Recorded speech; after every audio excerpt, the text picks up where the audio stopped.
What's going on, family? Welcome to your monthly market update for Charlotte for November 2020.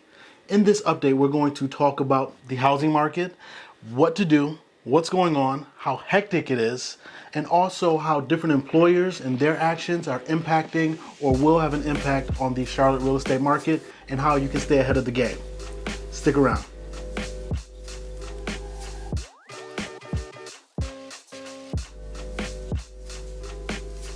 Before we jump into it, I want to introduce myself to the new people here.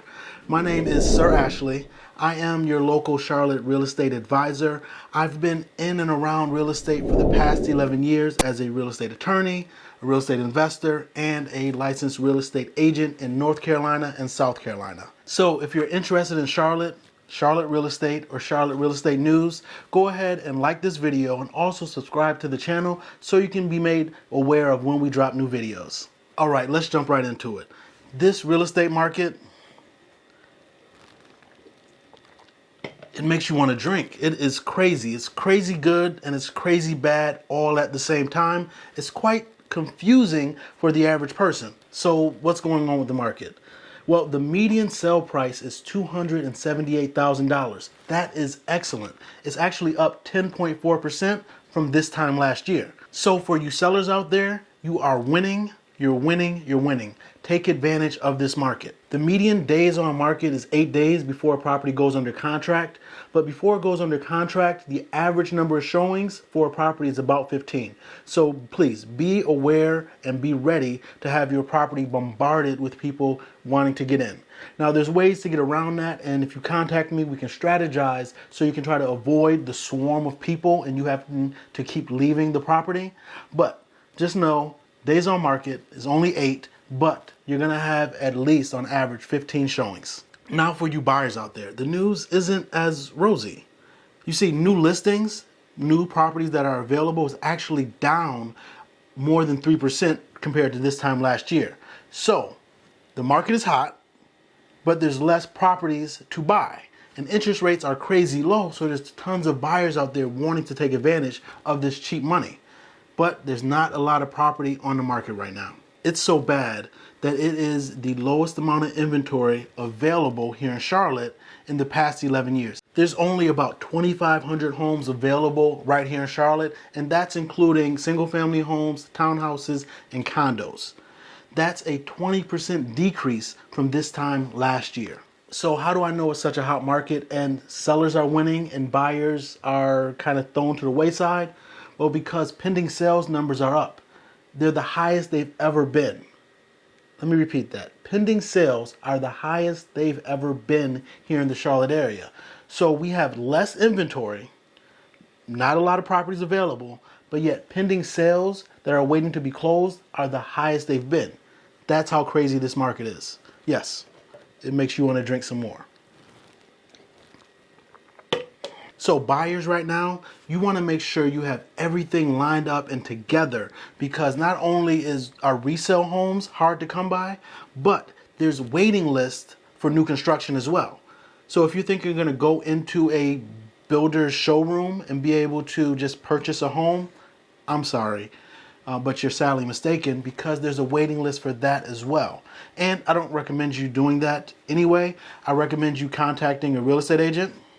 You can contact me or my team, but you can contact any real estate agent and have them represent you, because you want somebody to look out for your best interest when you go talk to these new sales reps or new home sales representatives, because they're looking out for the builder and their goal is to get the builder the most money. You need somebody to take care of you, and it's free for you, so you might as well take advantage of it. Now let's quickly touch on what's going on with the job situation and employers and how it's impacting or can impact the housing market. As most of you probably already know, Wells Fargo let go of thousands of people in just the past month. Now, Wells Fargo's decision to lay off thousands of people right here in Charlotte could have a huge impact on the housing market. I personally know several people that got laid off this past month, and yes, they get 2.5 months of their salary before they have to go on unemployment, but that leaves a lot of people in a very uncomfortable position. And I'm sure it has quite a few people contemplating on selling their property to be able to take advantage of that equity so they can have that nest egg for these uncertain times. So Wells Fargo letting go of some people could have a impact on the market in the fact that there will be more inventory on the market. Now, I don't think it will be enough inventory to make it a normal market. Another thing Wells Fargo did was they froze the salary of people making $150,000 and more. How does that impact the housing market? Well, let me explain. You see, well, during this time, a lot of high net worth people were taking advantage of these low interest rates. And let's say they had a $400,000 property, they would go ahead, sell that property, and be able to buy a $550,000 or $600,000 property and be able to pay the same mortgage. But that's going to cause them to be a little bit more frugal and cause them to stay in their current property. So that impacts the housing market in two ways. One, the house that they're going to sell is not going to hit the market, and then the house that they're going to buy is not going to get sold. And when we're talking about higher priced homes, you already have a smaller pool of buyers that can afford or feel comfortable in making those mortgage payments. Now, this is not to bash Wells Fargo, but I'm just giving you the facts of how it's going to impact the housing market right here in Charlotte. And I'm talking about Wells Fargo because they employ thousands and thousands of people right here in Charlotte, and their decisions are going to impact a lot of Charlotte residents. So please, if you know anybody that has been negatively impacted by the decisions of Wells Fargo, please have them reach out to my team and I, because we would love to help them in this uncertain time. If they need to sell their property, we will be able to do so at a reduced commission so they can keep more money in their pocket, and we'll do so up until the end of January 2021. Now, this does it for our Charlotte real estate market for November 2020. I hope this was helpful. Be sure to like this video and subscribe to my page for any real estate news and just Charlotte news in general. I am here to provide it. Talk soon.